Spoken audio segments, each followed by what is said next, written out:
Hey guys, welcome to Overcrest. I'm Chris. And I'm Jake. And we've got a transformative episode for you guys today. Like truly transformative. This is the old school sound, dude, from like the cartoon. Back in you're the day. right. Yeah, that's not like, the modern. No, okay. no, it's I not like the that. modern one, Okay. which I like. I like the this.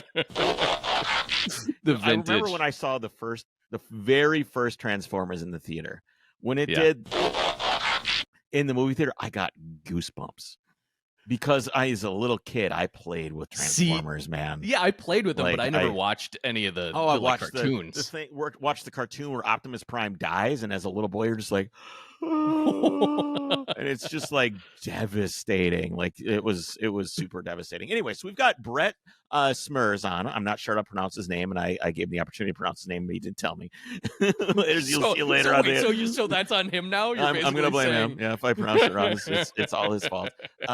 He drove the 3.8 RS, which we obviously, there's no way in hell they drove a real 3.8 RS in the movie. They did not, no. But sounds like they had some carbureted 911, some fuel injected 911s. I heard they had a C2. But I'm going to show you. This is the trailer that focuses on the 911.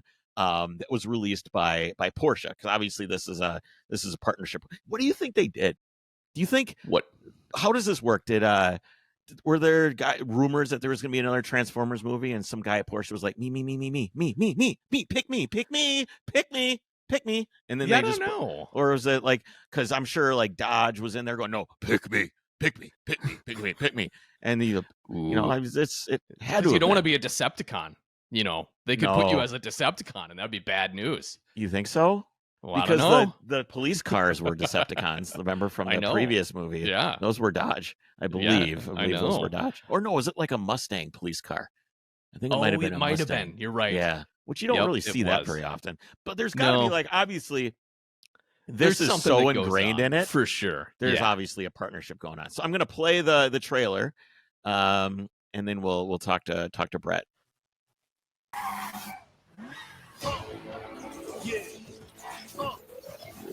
It was all a dream. Woo! The name's Smrz. Come on. Kill tap. I'm blowing up like you thought I would. Call the trip, same number, same but it's all good. Hold on! I'm not driving! Yeah. No. Relax. I'm Mirage. What's funny is he says, I'm not driving. And then in my head I go, yeah, you're not. Brett is. And if you don't know, now you know. All right, there it is. Let's get back to reality here. All right, so it's supposed to be a Carrera RS. A 3.8 964, which we now know it's a C2 or a 930 or something that needed there was jetting. A few some carburetor. 6, I think, 5 or 6. They're not going to crash they're not going to jump a $1 million car. No, and I just looked it up here because we were talking about product placement or how it actually came together as a partnership. Apparently, there is a person who's in charge of representing Porsche Cars North America in entertainment and product placement. Okay. Well, that's there's a whole department. It's a whole thing. Yeah, a whole firm. Yeah, there is only 55 of the Carrera RS 3.8s were made as homologation cars. Yeah, so they're not jumping those off. They're worth $1.5 million ish. Yeah. So Brett's been in some movies that you might know. Ford versus Ferrari. You know that. Oh wow. That one. 6 Underground. It was a good movie. That was awesome. Transformers Rise of the Beast, obviously. And he's done a lot of other stuff like Fear the Walking Dead, Ghostbusters, Suicide Squad, Agents of S.H.I.E.L.D. That was a TV series. Yep. There's too many to read here. He's really got a great resume. Audi, That's Think Faster. awesome. Oh, I kind of should have asked him about that. I didn't see that till just now. Yeah, so he's been in just an absolute ton of stuff. American Sniper. I mean, that's really cool. Legit. Mission Impossible, Ghost Protocol. I mean, it's just like all kinds of cool. He did mention that one. Yeah, we get to hear a little bit about peek behind the curtain, so it is. Before we get into our interview with Brett, what have you got for us? Yeah, let's take a moment to talk about Petrol Box, monthly service made specifically for the automotive enthusiast. Chris, each month, what do we get? We get an awesome box right there on the doorstep. I don't get anything because my wife and kids terrorize the box. That's right. I don't get anything. It just goes to show that it is a good gift for just about anyone, especially those that are into cars and car enthusiasts.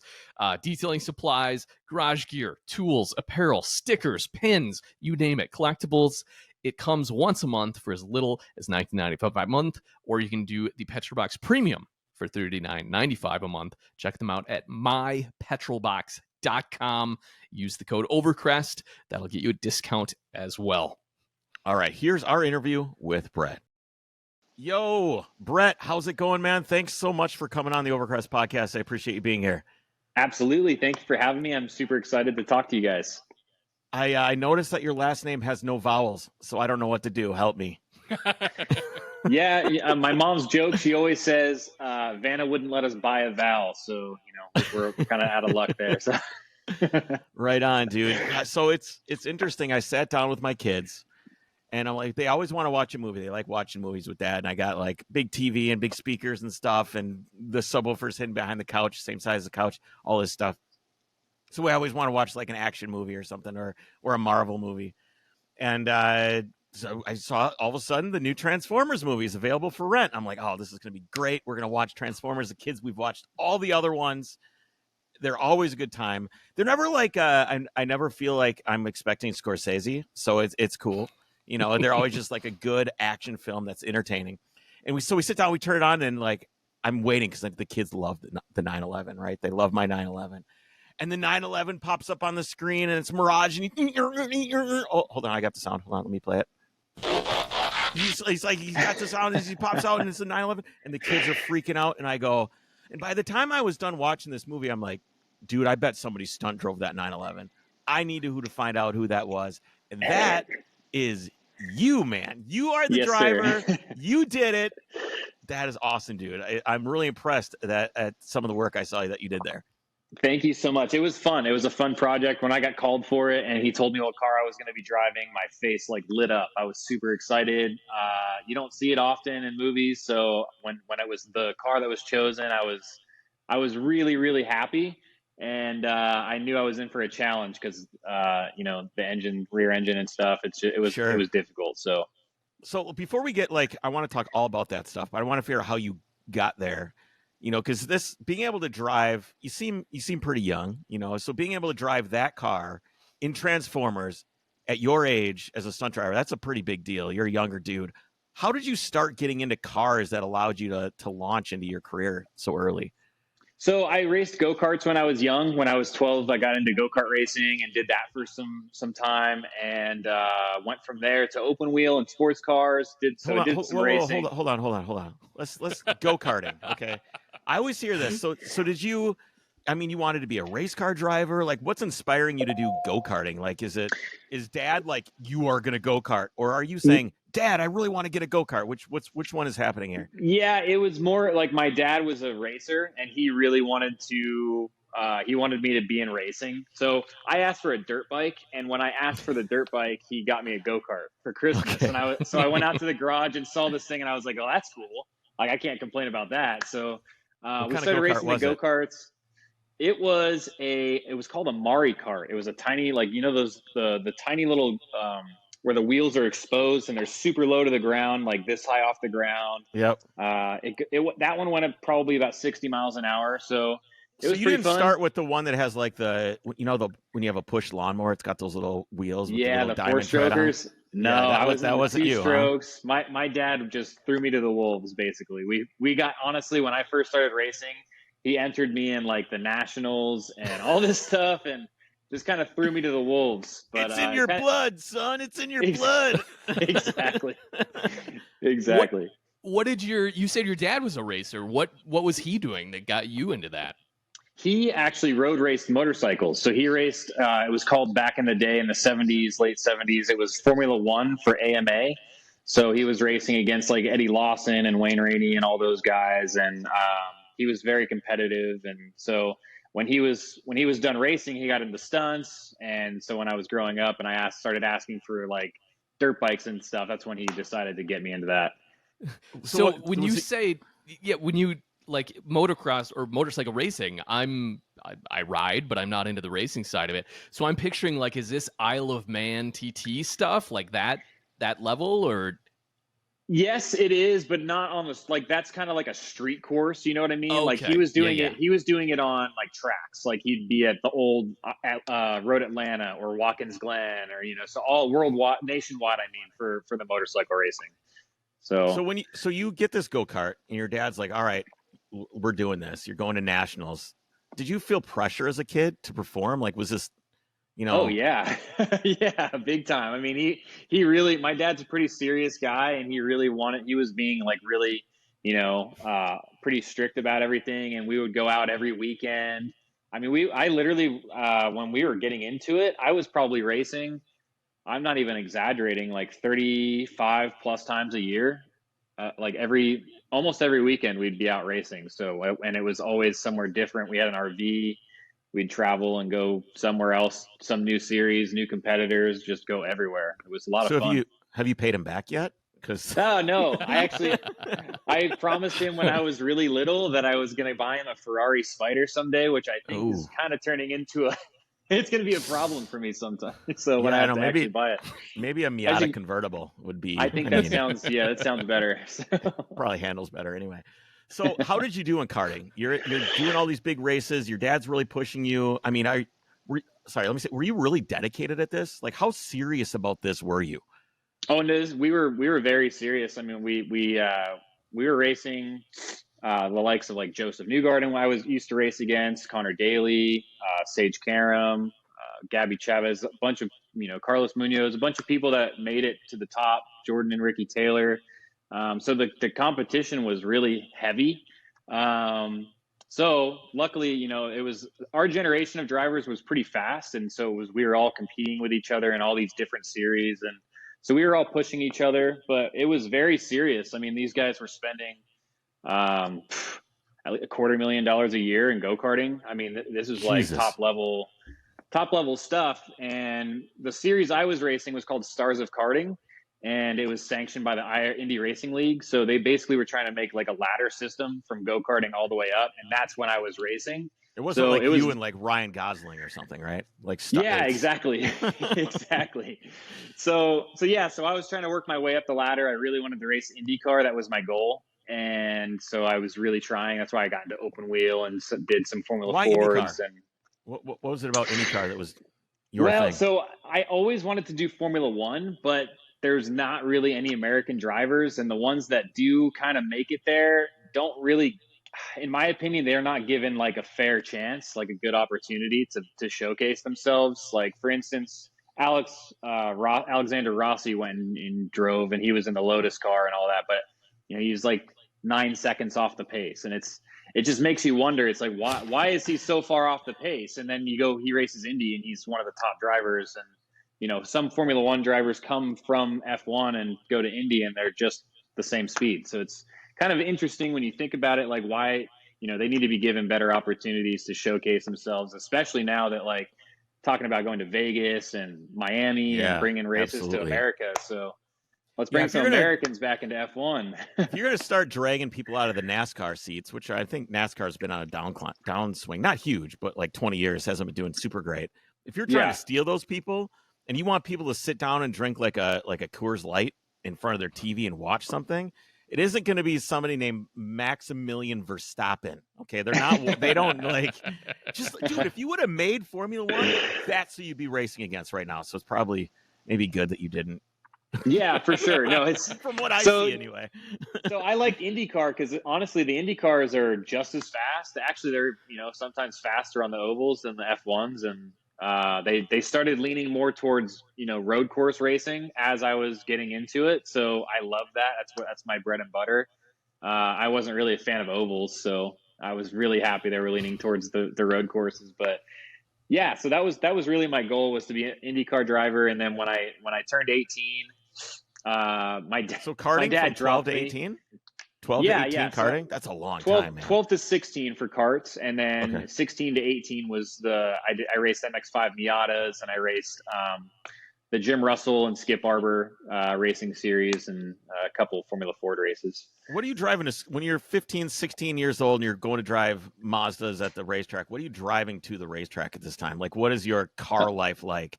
When I was 15, I was driving my mom's Honda CRV. There you go. Was it an automatic and everything? It was automatic, and it was my Automatic first CRV. experience driving in the snow. So I was, constantly sliding that thing around and having fun with that.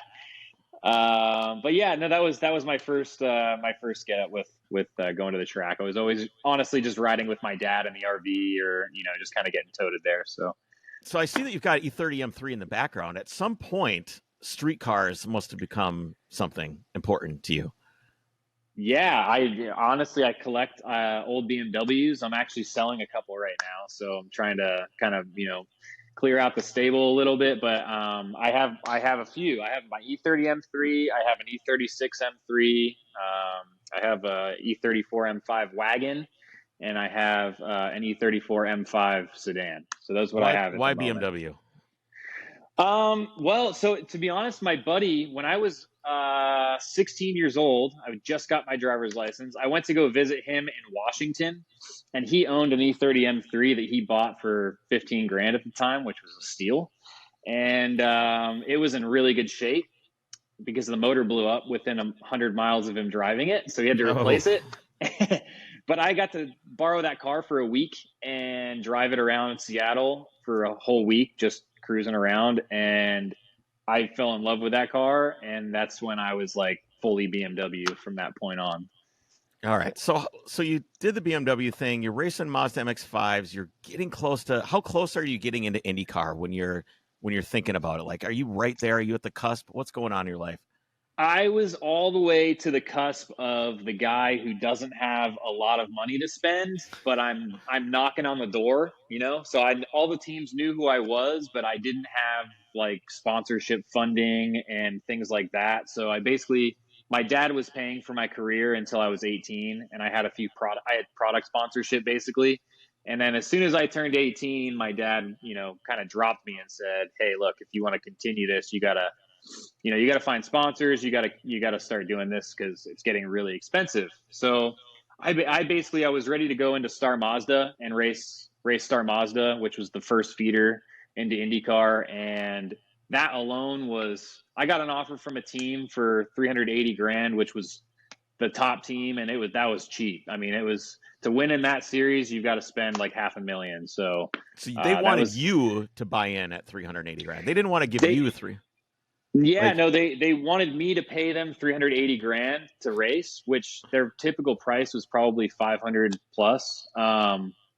But it was actually, he's now an IndyCar owner. It was Juncos Racing is who offered that to me, and that was right after I raced the Formula Ford Festival at Brands Hatch, and I was having a really rough weekend, and I was in the last chance qualifier in last place, and you have to finish top three, and the race is 3 laps long. So, and Brands Hatch is pretty difficult to pass on, so I was like, pretty bummed out. I didn't think I was going to make it, but I did. I finished in third place and got through. And then on the main event, I went from 27th and I finished third for the race. So, so is that 380 grand being a discount from 500? Is that a reflection of you being pretty good? They're like, hey, that's man, why. That's what I was leading into. It. He was actually there watching, and he watched me race this race and come through the pack and do really well. And that's a pretty notorious race, and it was probably my best result of my career. And he was there watching, and as he walked up to me and he offered it to me like right then and there. So I wish that I had the money to spend on that, but I didn't. So it seems like a chicken and the egg kind of thing. Like you don't have the money until you have the big partnerships, but you can't get the big partnerships until you have the money. So what did you do? You're just like, sorry, bro, I'm broke, or like, how does this? Where's this? Yeah. So I had a plan. We had a plan, and it ended up not working out because I was racing Jim Russell Racing Series, and they had brand new Formula 3 Lotus cars that they imported from Europe as their school series training cars, and they had a racing series, and I was doing that the last 2 years, and I was I won the championship every year, and every year that you win the championship, you get a free season to come back and race again.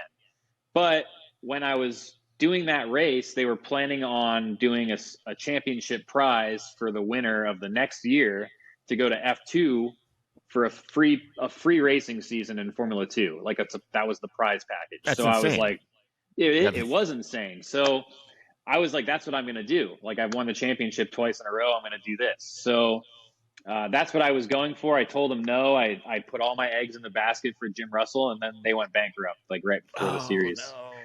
Probably because they were So giving away races in Formula 2.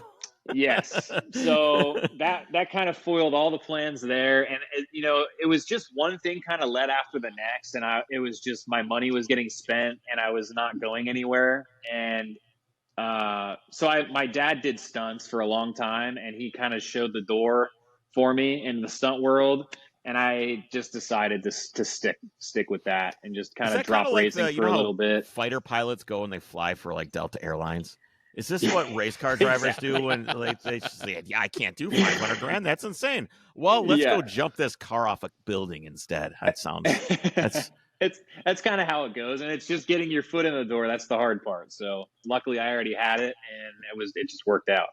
So one thing that we haven't mentioned yet is that you have a prosthetic leg. Yes, and, yeah. And when did in the story of your career and what you've given us, when did this happen? Did it happen after where we're at now, or in the middle, or where are we at? It was directly in the middle. So basically, I won some national championships in go-karting, the Stars of Karting, and I was doing really well in that. I won some scholarships to do some Skip Barber, courses and races. And so I was doing all that, and it was in the middle of that. It was when I was 16 years old. I had done one Formula Ford race, and then I lost my leg. So it was pretty much fresh. What happened? Tell us what happened. Yeah, so I was actually flying home from an MX5 Cup race. I landed that day from Atlanta at home, and then I went to my girlfriend's house, and we were screwing around on the trampoline, and I saw a balcony next to the trampoline, and I said, "Hey, let's jump off the balcony." Actually, my friend said that, but I thought you were going to tell me you were fooling around with your girlfriend. You broke your leg. I was like, dude, that's pretty rambunctious, man. No, she didn't even watch. That's the messed up part. So, so I get up on no, she didn't see it. So I get up on the balcony, and I'm standing up there, and my buddy jumps off and lands, and I thought that was cool, and I was like, you know what? I'm going to one up him. I'm going to flip off the balcony. So, I mean, it's high. It's like 12 foot high, and onto the trampoline. So I did this front flip with a twist, and I landed on my feet, but I was still twisting, and like when you're jumping on a trampoline, you have to be pretty straight. Like when you land from such a high height. I used to do gymnastics when I was younger. That was my specialty, was trampoline, and that's why I tried what I tried. I was going to say, with a twist, dude, that's pretty. Yeah, it was pretty brave. I don't even walk. I don't even walk with a twist. Yeah, so it didn't work out. I broke my tibia plateau fracture on my tibia. And that's your shin bone, right? Syndrome. Yeah. It's basically like right here. It just broke straight down here. It jammed up into my kneecap, so my meniscus was jammed, and it pretty much exploded my knee and cut the artery and nerve, and I was bleeding out internally. It's called compartment syndrome. It wasn't punctured, so the blood was staying in. It was just pooling. Yeah. And so my leg just kept, swelling up, and that's when I realized that I was in, deep trouble. So I got to the hospital, and who drove you to the hospital? Well, I called my mom. So we weren't old enough to drive at this point. Like, none of us really had our driver's license yet. So my mom had to drive 30 minutes from the house to pick me up and then to the hospital. And so it was like 4 hours before I even got into surgery. And it took them 3 days to figure out that the artery was cut. So, I learned later that you have 6 hours to save the cut artery, or it's pretty much toast. So it was long gone after 3 days. They had to take it off, and short story. It was 10 surgeries in total. I had 9 surgeries in 13 days. Lost 50 pounds. Almost died from it. So it was pretty hairy. What was going through your mind? As you're just driving to the hospital. Is it just like your whole career flashing before your eyes? You're looking at your leg. When I first flipped off the balcony and broke my leg, the first thing that popped into my brain was, oh man, I have a race this weekand. I'm gonna have to race with my broken leg. That was the first thing that popped into my head. And I got to tell my dad, he's gonna kill me. That was because he's already paid for the race and everything. So, but no. And then the second thing, after my leg went fully numb, like it was like dead, numb. I've never felt anything like usually when something goes numb, it's tingly, like you can still feel it, but this was like dead, like it was not even there. So I found that to be really weird. So in my brain, I actually said to my mom, which was kind of eerie and weird. I said to her on the drive to the hospital, I said, "Are they going to have to amputate my leg? Like I can't feel it," which was totally like random. Like you wouldn't think you would have to do that, but it ended up happening. So Is kind she of freaking strange. out? She's like, "Don't say that." I'm Yeah, just she imagining was. I mean, mom. she was like, "No, it's just broken. I've had broken leg before, and it just, that's just how it feels." And I was like, I don't know. Like, it was pretty numb.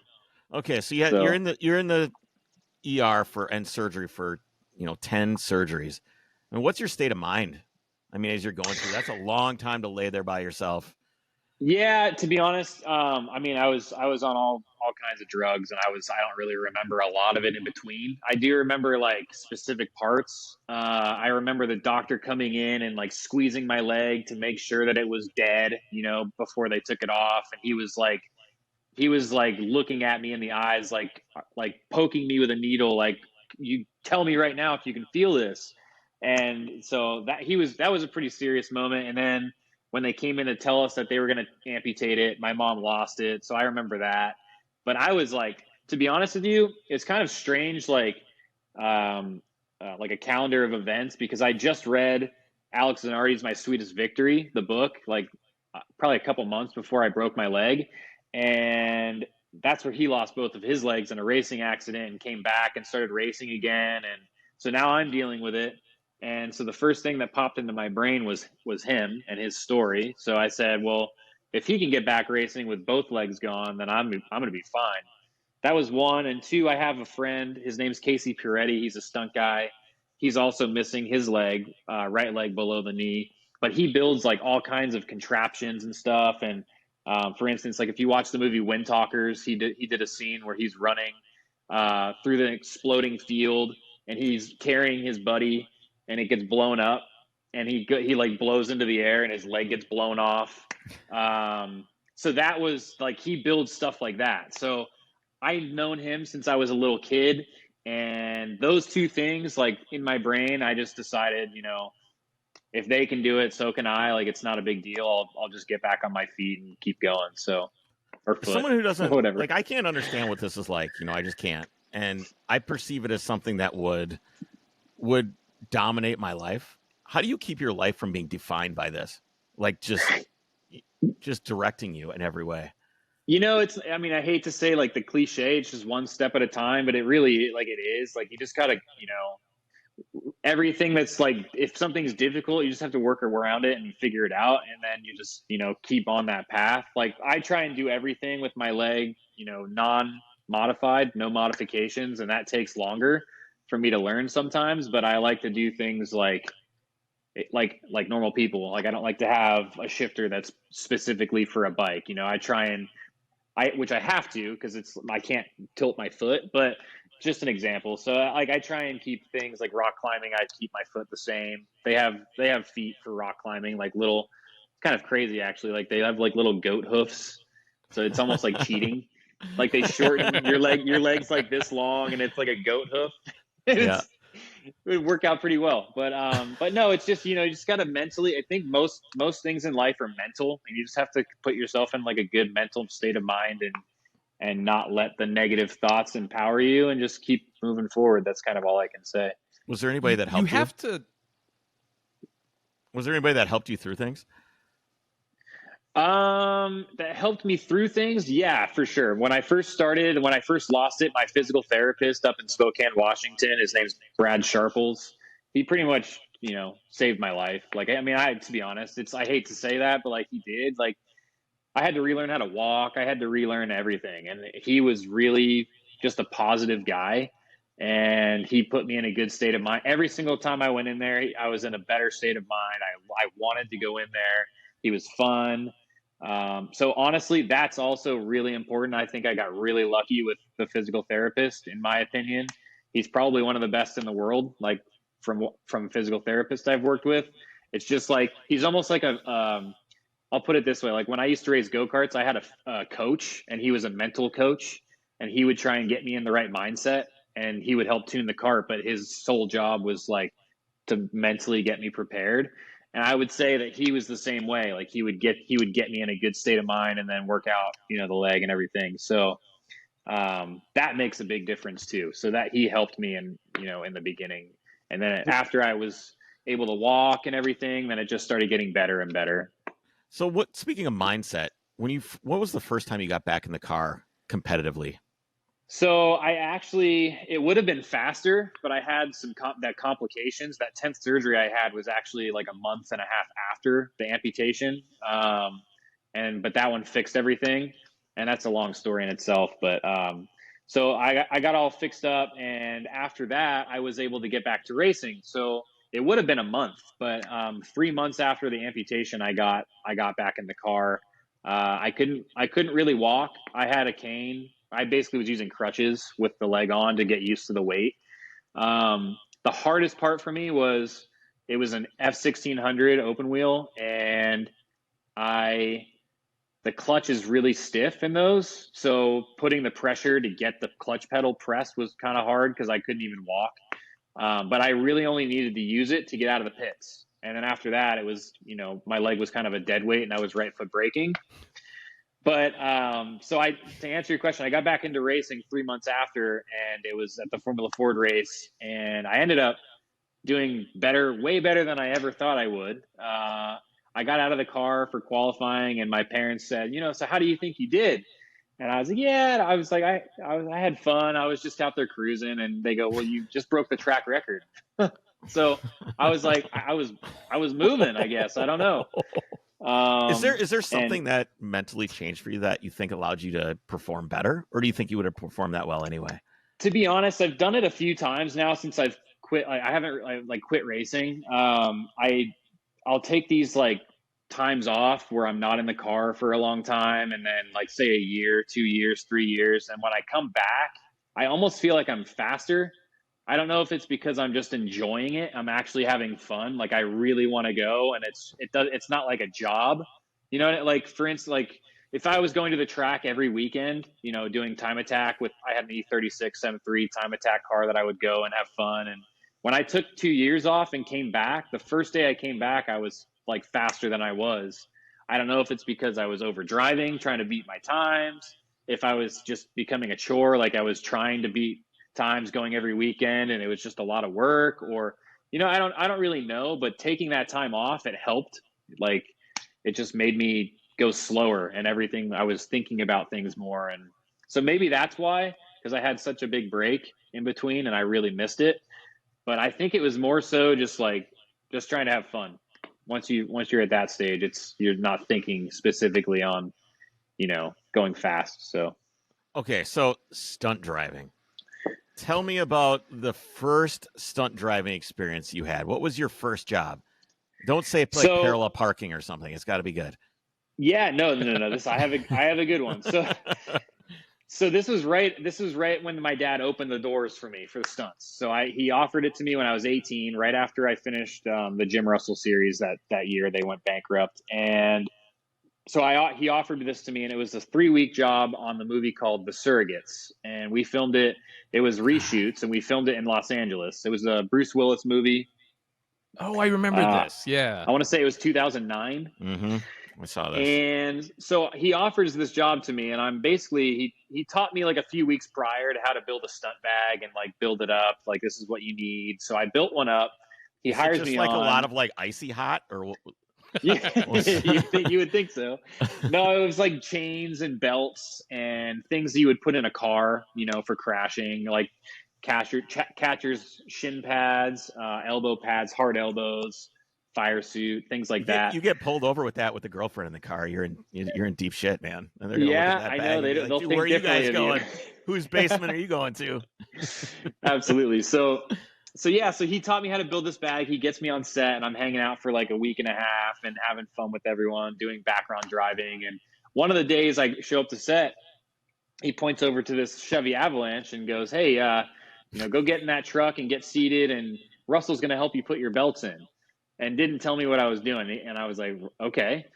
And so I go over there and I put my seat belts in, and I walk back to him. I go, okay, so my belts are in. And he goes, okay, So you're going to get in that truck and you're going to drive into this car in this intersection. You're going to hit it at 40 miles per hour.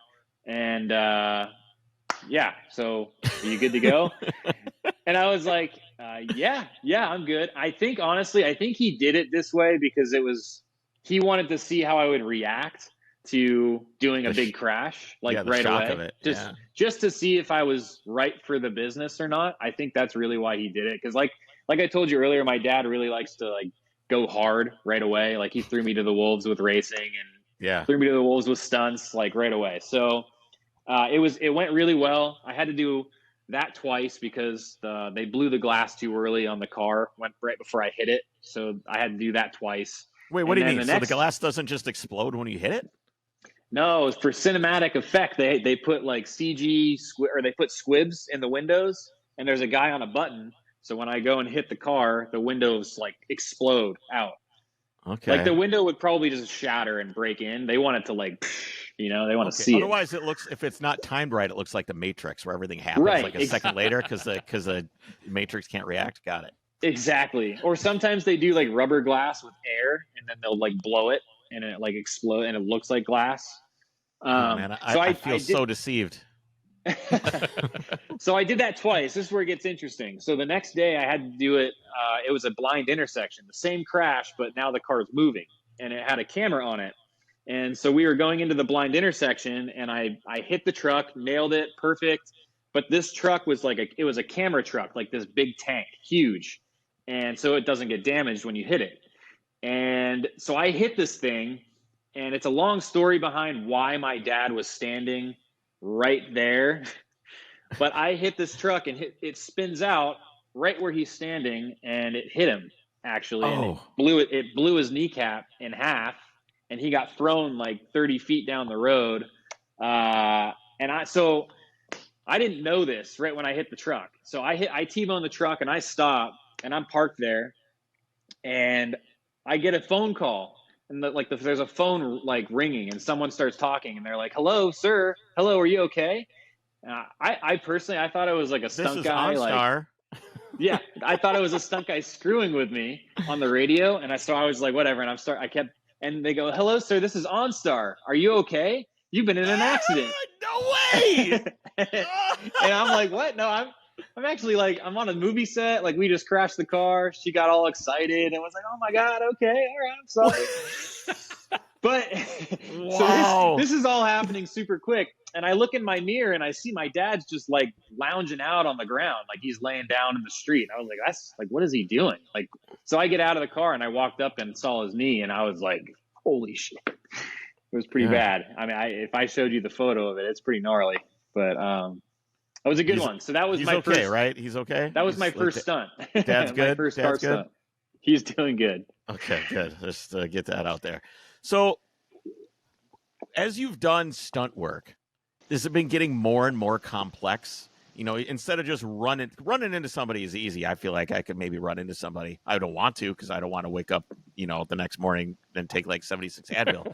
But like as things progress, you start rolling cars, you start drifting cars, you start doing more than just crashing. What does it take to become the guy that just crashes the avalanche into the car to the guy that's drifting cars through the city?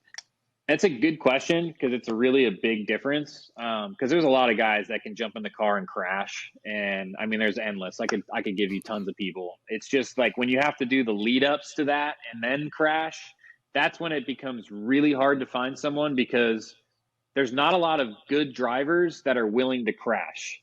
Like there's a lot of people that are willing to crash, but as far as people that can, slide the car precisely, hit a mark, come through the corner quickly, do some really good maneuvers, and then crash, usually they'll call someone different. Like they'll have two different people, unless it's like specifically they hired someone that does both.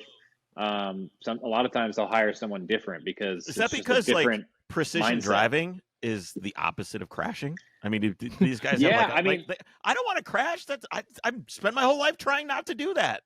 I'll put it this way. Like, for instance, a lot of the top guys you see that are doing those in the movies and stuff, or commercials, like you got Reese Millen, you've got like Sam Hubenet, Tanner Faust, all these guys are huge, big time racers. So they don't want to risk, crashing and getting injured. So that's one reason. Two, they don't need to because they make good money. They get calls all the time to do fun driving stuff and cool stuff. And so they don't need the money to do the crashes. So it would really only be for a cool factor for them to do it. So for the most part, they just don't do it. So those guys are already out of the equation for, doing a crash. So then it's like to find someone else, it's, they have to be a good driver because it's got to be good, good driving scenes. And so it's just really, it's kind of a strange, part of the business. But yeah, there's not like a huge list of people for doing like precision, sliding cars and doing that precisely on camera, I guess. So what are some of the other fun things you've done in terms of sliding around and blowing things up? Yeah, I worked on Extraction, the first one. That was fun. I did 6 Underground. I got to drive the Alfa Romeo for that. That's in the first like 20 minutes of the movie. Big chase scene in that. That was a dream job. I got to say, that was probably my favorite of all the jobs I've done. Why is that? Why did you love that one so much?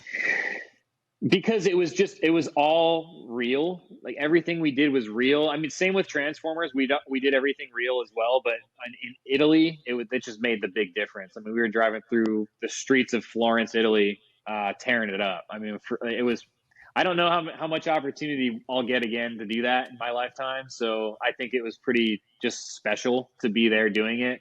And not only that, but like I actually drove through some real museums, and like it was to the point. Almost every take we would do something. Did you next say that to, you drove through real museums? I drove through a real museum about the size of this garage. Actually, it was tiny. It was tiny. So the room for error was massive, and if I hit anything, it was shutting the show down completely. So, and that was like every day we would have gone bankrupt because that. Yeah, museum. Absolutely. Yeah. I think they basically told us that we could do all these things, but as soon as we start wrecking things, then we're done. And luckily, we didn't wreck anything, so it all worked out. Is there anybody that you look up to in this industry that has inspired you to be better? Like, who's your guy? Who's your mentor? I'm in a driving group called Drivers Inc., and there's a lot of really talented people in that group. I look up to a few people in that group. I look up to Mike Johnson. He owns this company called Pursuit Systems. And they basically operate all camera cars. There's a lot of different companies, but they're probably the top camera car company in the film industry. And so I look up to him. He's a really chill guy. He's smart. He's a very good driver. So I look up to him. Brent Fletcher is another one. He's in our business and just super talented. I watched him do something pretty spectacular once, and that like I've always looked up to him from that one. I was what is the main thing that these guys that they've given you? What have they imparted upon you though, if you could pick something? To be honest, it's mostly like just how to handle yourself on a set.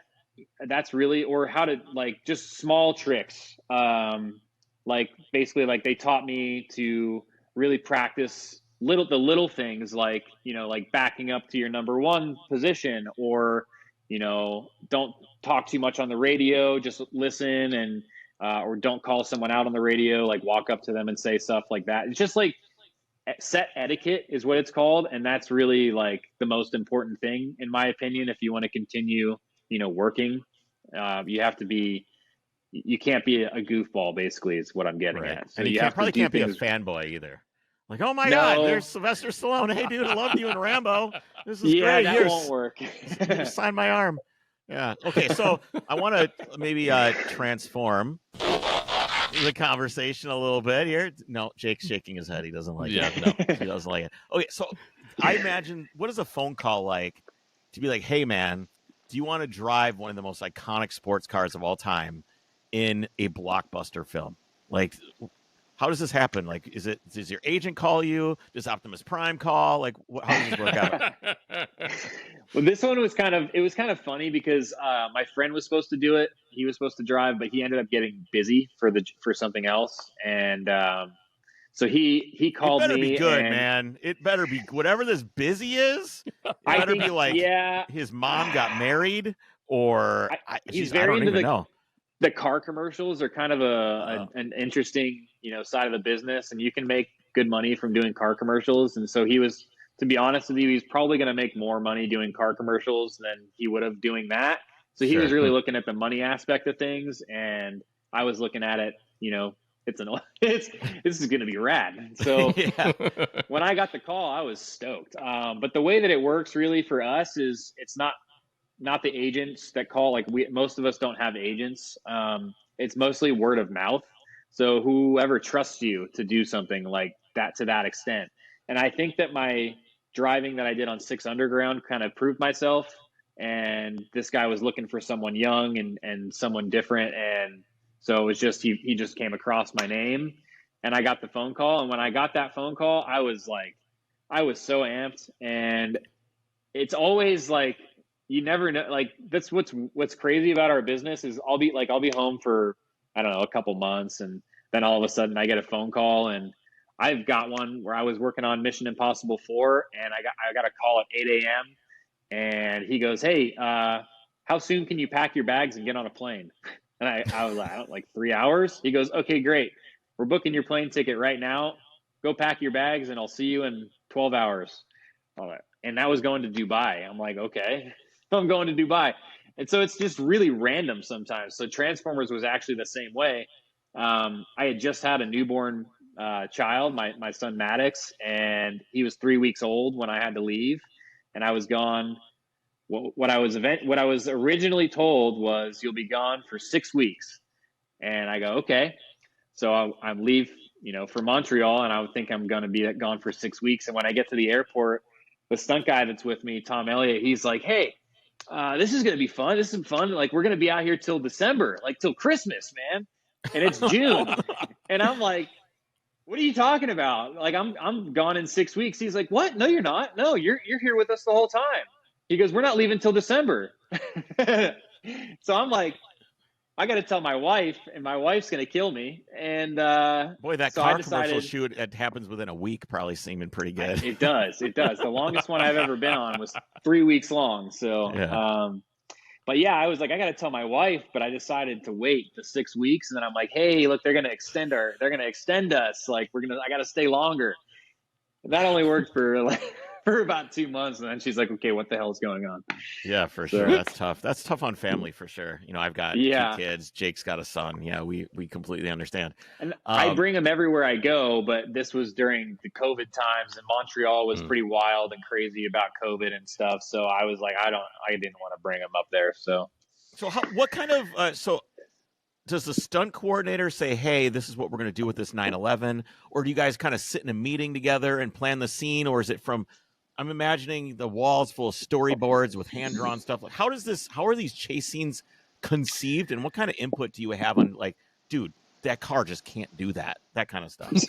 another interesting question. I wish that we were more involved as far as the drivers go. I wish we were in storyboards and doing those meetings and setting up which roads we pick and all that stuff, because it's really, we don't get to determine any of it. Like, honestly, on 6 Underground, the way that it worked for me was I'd show up to set that morning and I would get in the car of my choice, which there was six alphas there, and they all were a little different.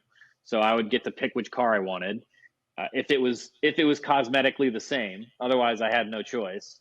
And then you get told, "Hey, this is your road. This is what you're doing. Go do it." And you don't get any practice. You don't get any rehearsals. Nothing. Like, it's basically just, here it is, and just show me. Go do it. Is this a budget Which is kind of limitation? crazy. Or, I mean, like for instance, like on Transformers and on 6 Underground, there was testing. So I did get to test the car, but we were basically dialing the car in. So it wasn't really any like true testing. Like, it was getting it prepared for those things. But it really, like Transformers, it wasn't a lot of testing. It was really just like, get in the car and show me you can do it. You can do it. Okay, great. And then, that was it. I'm just imagining the head of photography being like, "I need this shot to look like this." And you just going, "Dude, it can't happen."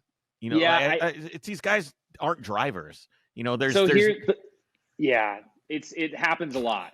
But the way I try and handle it is like, I know what they want to see. And I know what they want. So I'll tell them, "No, that's not possible. However, I can do this." And I give them Sure. another, like, "I can do that." And so then they're not like, oh, okay, like what the hell? Like they at least have, some kind of hope, like, okay, well, we can do this. Yeah, well, telling somebody there's a problem without offering a solution isn't always the best way to go. No, but you'd be shocked how many times that happens. So that's usually how I try and handle it. But no, we usually don't get any practice. We don't get to test the roads. We don't get to do anything. It's just get in and do it, which is sometimes it's pretty hairy, especially when you don't have a lot of practice in the car. But that's why the coordinators trust, who they trust and bring you on, because you've got the experience. So that's for Were sure. there were there any examples of when things did not go well on set that you are able to share?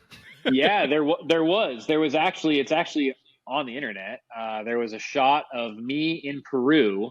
I was sliding through a corner and it didn't go correctly, and I nosed it into a wall, and that car got damaged pretty good.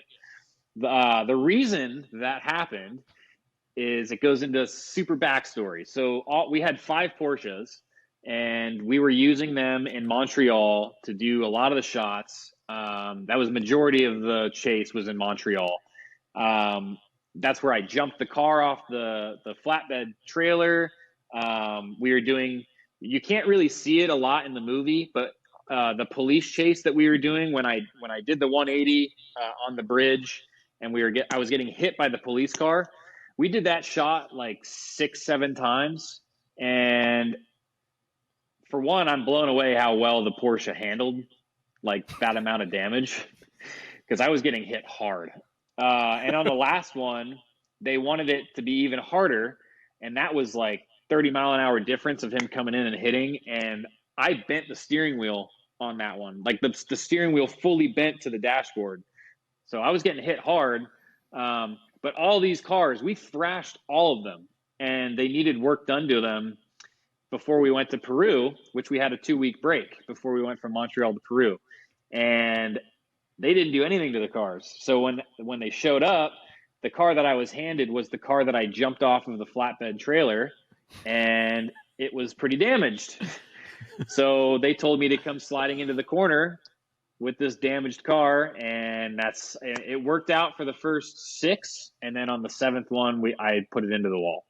And so that was the end of that car for about a week, and then they fixed it up and brought it back. But that was really the only accident that we had on the whole time, and I was pretty bummed out about it, to be honest with you. Even though we had 4 more cars, it was one of our better ones, and I was not happy about it. I really wanted the cars to be fixed before we went there, but you don't get everything you want. That's why it's like the movie industry is like so glorified, and everything looks so beautiful and everything, but everything is just hidden in this shell of a car. And So what are you most proud of with this transfer? What's your favorite scene? And walk me through doing it. yeah, so I gotta say, the scenes up in the Andes Mountains where we were drifting through the corners was pretty cool. I mean, it was a little difficult because going there, I had asked to tune the car so that it would work properly at altitude, because it's 14,000 feet high where we were filming, and that never happened, unfortunately. So I gave them the correct jetting. I gave them everything to put in the car to make it work, but they didn't do it. So they actually had the Porsche factory like mechanics there, and they were doing everything they could to help out, but they didn't have the jetting, and they didn't have all the equipment to make it run properly. So we actually had a Porsche 930 Turbo there, and that's what I was supposed to drive on the mountain for all these drifting scenes, because it has more torque and power and all that to keep in the range. And it actually didn't run good at all. It was pretty much just a useless dead weight of a machine up at 14,000 feet. So we ended up using the C2, and it was much less power, but it actually ran like well to an extent.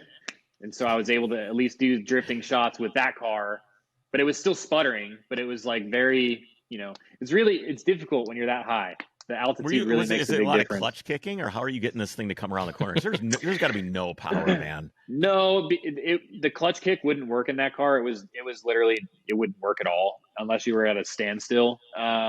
So I had a handbrake in there, and so I would go into the corner and I'd throw the handbrake and get it into its drift and try and hold it. The most difficult part was that it's rear engine and it kept wanting to, keep going. So what I learned on that was I kept the front tire pressures at 35 and I lowered the rears to like 28, 27. So I had a lower pressure and it helped it to not keep rotating. So that pressure change made a big difference. And that was literally the only thing. The car was stock. It was bone stock. It had stock suspension. It had stock brakes. Everything was stock about that car. The only thing different was the handbrake and the tire pressure was lower in the rear. All right, I'm going to pull up your Instagram. So I want to grab this this picture here. And I want you to explain to me kind of what's going on in this photo, because I'm having a little trouble. I'm having a little trouble understanding what I'm going to describe to listeners here. Is there is a looks like, if you imagine a Kirky race seat shoved in the back. Okay, so it is a Kirky race seat shoved in the back of a 911. This looks like you're about to drive around the rear of a fire truck, is what this looks like. It's got a steering wheel and gas pedals behind the driver's seat. Tell me what's going on here. So in between the wheel there is the switch to turn on the car. So this was actually, there was no engine in this car. It was actually a battery powered Porsche. So they took a big battery from a golf cart and threw it in the trunk, and that's what was powering it. So it was all electric. The whole car was electric, which was a bit strange in the first place because it was fast. It was so fast, and we were driving in reverse, and the wheelbase is different from front to rear, and it was just weird to drive, especially because I'm driving sideways, completely looking, out the rear window this way, pedals here. Is the actor in the front seat? Are you like crouched down so they can film him, or what? Like, why are we doing this? We actually had another stunt guy dressed as the actor to sit in the front seat. Okay. And so the actor never actually sat in there. I don't know if they had plans on it, but I was going pretty fast in reverse, going through the cars. And so I don't know if it was like the safest thing ever to do with the actors. So that's why they put the stunt, and they couldn't really see him anyways, so, right. But to be honest, what was the most sketchy about that was the road was freshly paved, but when they paved it, it was like this, like a wave. Sure. So the car it had stock suspension in it at over 100,000 miles, and it was blown. They were blown. So I'm going through this, wavy surface, and the car is hopping like this. Like while I'm going through cars, it's hopping like. It was so terrifying. It was probably the most terrifying thing I did in the whole film, to be honest with you. So good grief, yeah, that looks terrifying. Okay, so what am I looking at here? Looks like an IMAX camera or something. Obviously, this wasn't filmed in IMAX, but what is this? So that's the rear drive car there. It's the same seats that I was just talking about, and that camera is facing out the front. So it was basically trying to show the stunt guy's shoulder grabbing the wheel and the shifter, and looking out the front of the car. Good grief, dude. And so I would have been driving that one forward. But And what have we got going on here in this shot? Is this fairly typical? Yeah, I was actually going for my walkie-talkie because I forgot it. So I know the door's open there, but it was a shorter distance, and it just kind of worked out for me. But yeah, that's the C2 that I was driving. Is this just how you film? Like, this is how you film the drifting shots? Was with this rig on the car? Yeah, so they put this rig on the car, and if you can picture it, right where that post is on the right rear tire, they have a camera that would be mounted onto that. And so when the shot that you see in the trailer of the car coming drifting, past the railing on the mountain, that would be from that camera, that angle right there. So it is. This is all really awesome, dude. I mean, seeing all this stuff. And hearing a little, there's the camera right there. We can see it on the rear of the car right there. Yep, there it is. There it is. Cool, man. Let me close this down. All right. So what's next, man? I mean, I don't know. Like, what could you do to top driving a 911 in Transformers? Like, what? To be honest with you, what do you want to do? What I would love, my next goal would be, they're making another Fast and Furious movie. Okay. So, and I know it's like in parts of another one, but there's a whole nother production team and a whole new director, and this could like completely change everything. You need to give me the director's number. You need to I give wish me I- his number. I wish I- Here we go, Brett. Here's my Just pitch. wait, Brett. Just wait. Here's my pitch. You know how when you had the old Batman movies with Jack Nicholson and stuff, they were all kind of like They really campy, right? They were campy and kitschy, and they weren't very good. And then all of a sudden, this new Batman comes out, and Yeah. it's all like dark and moody and actually good. Yeah. I am like the Fast and the Furious movies are not. They're entertaining, but Yeah. I love the stunts. I love everything. Like I love watching them. They're entertaining, but they're not good. But No, I bet we could have like a good Fast and Furious movie. Just imagine, okay, for a second, like a Christopher 55-year-old Nolan. Yeah, Christopher Nolan Yeah. directs Fast and the Furious, and it's like a 60-year-old Dom, right? And he's like sitting with his family, of course. It's all about family. Sitting with his family at the table eating cereal, and the kid, like his kid is just like, Dad, I want to know what's in the garage. The garage has been locked for like 30 years. Nobody knows what's in the garage, and he's like, son, you're 16 years old. I think you're finally old enough to know. And he gets up. He's got his wife beater on, and they kind of lumber out to the garage. They open there, and he pulls a sheet off the car. And it's the Challenger, I think a Charger, Challenger, whatever, that had rolled over, and it's there. And they work on the car together for like a common purpose of for some reason. I don't know what the motivation is yet. I know what it is. Somebody picked on the kid at school, right? They shoved him in his locker, and then they put like some sort of liquid Where's this vent on the going? locker, and he was all covered in like a milkshake. And he had to come home, and his dad's like, "Oh, why didn't you fight back?" He's like, "I can't." He's like, "I know how we can fight back." And then they have the car, and then they go and they race with these other kids that have they have Teslas, right? They're cool. They got Teslas. He's the prep this guy. is it. He wrote. This is like all off the cuff, right? So they've got their Oh my Teslas, God. and they pull up to the light, and the kid at the end of the movie, or towards the end of the movie, pulls up in this Challenger, and he's got to beat this freaking jock punk douchebag pop collar loser with his stupid blonde cheerleader. I'm prom pretty sure queen this girlfriend. is how like Tokyo Drift started, by the way, was that same premise that you're explaining. I But it was a Viper instead of the I think Tesla. so. I think you're right. Yeah. Yeah. Hey, well, Yeah. hey, we could. I mean, we just all No, we but gotta do I is do turn like the the lighting idea of- down a little bit. Just turn the lighting I like down. the idea of bringing it back and really moody, right? And But I think I you don't think should that's the drive way. the Challenger I don't in think the movie. I think you should do it. I think you should be the If driver. you- Coming full circle. Yeah. If you think about it, the first Fast and Furious was so good, right? It was like an was. iconic film. It was very So- iconic. was. Yeah. If they just go back to those roots and make a new film, it would be so good. Like they could Mhm. they could make it really good. They just need to get rid Yeah. of all the unrealistic things, and and then I mean like you said, the stunts that they do are gnarly. They're insane. They do crazy stunts, and then they don't show them in the movie, or it's like so CGI'd it looks fake, or Mhm. it's just it's sad. They need to do real stuff. That's what I liked about Transformers. It was all real. Yeah. Six Underground, it was real. So that's what they got to just lean to that. So I watched a special edition thing of Blade Runner 2049, which is one of my favorite movies. I just love the cinematography. I love the color. I love the photography in that movie. Everything about it. What I didn't know is that all the scenes and sets they're all real. All the in Vegas, in like the shipyards, everything. It's all real sets. He wanted it to look real, and it was all real. And I'm like, well, that's why that's going to stand the test of time, because it all looked real. I don't feel like some of these Fast and Furious movies in 20 years, it's going to be like, ooh, I don't know. That's a really good question, and we can maybe leave it off there, Brett. Do you see a resurgence in practical effects with filmmaking? I feel like we were relying a lot on CGI for a long time, and now it seems like there's a lot of weight put on no, we're actually doing practical effects here. And to be honest, it's a lot. It's almost every time that happens it's got to do with budget. So because CGI is really expensive. I mean, so most of the time, if they don't want CGI, almost every time it's because of budget. But I do agree. Some movies have been trying to go to realism and stuff, and which I appreciate.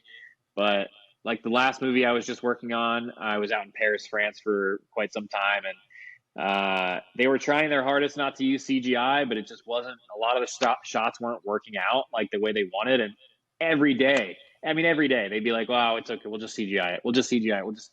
And they're just like, ugh. Fix it in post, right? Fix it in post. The ultimate, and even the director it was John Woo, and he's a big director, and he was just getting so frustrated because we go watch all of his old movies, and everything is real.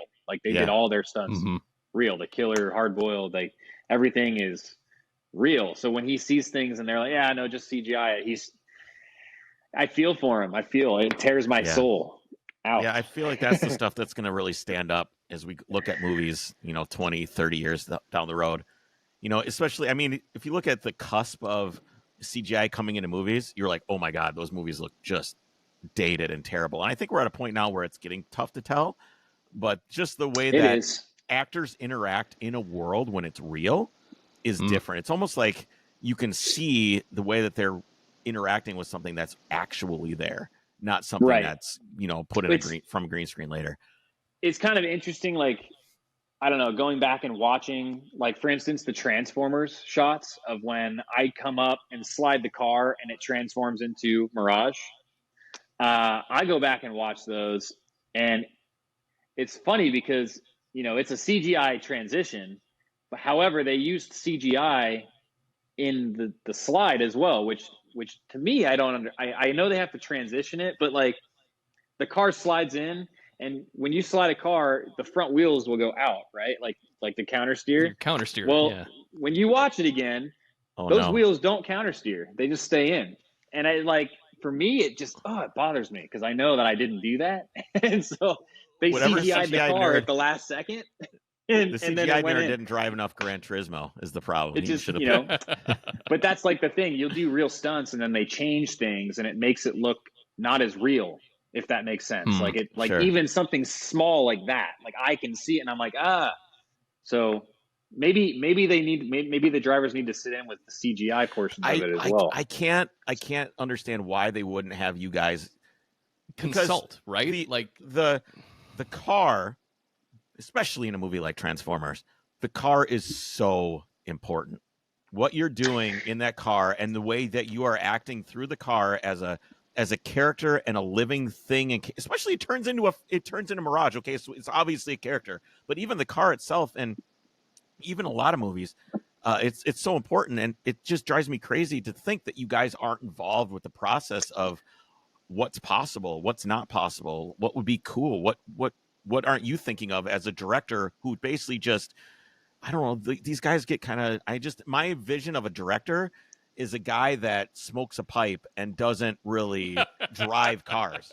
He's not a driver. It's so far removed from what you're doing that they just don't. And here's the main, I would say the main thing. So stunts are involved in the process. But it's only the stunt coordinator. So the stunt coordinator will be in the office. The second unit director, they'll be working together to get these things prepared properly.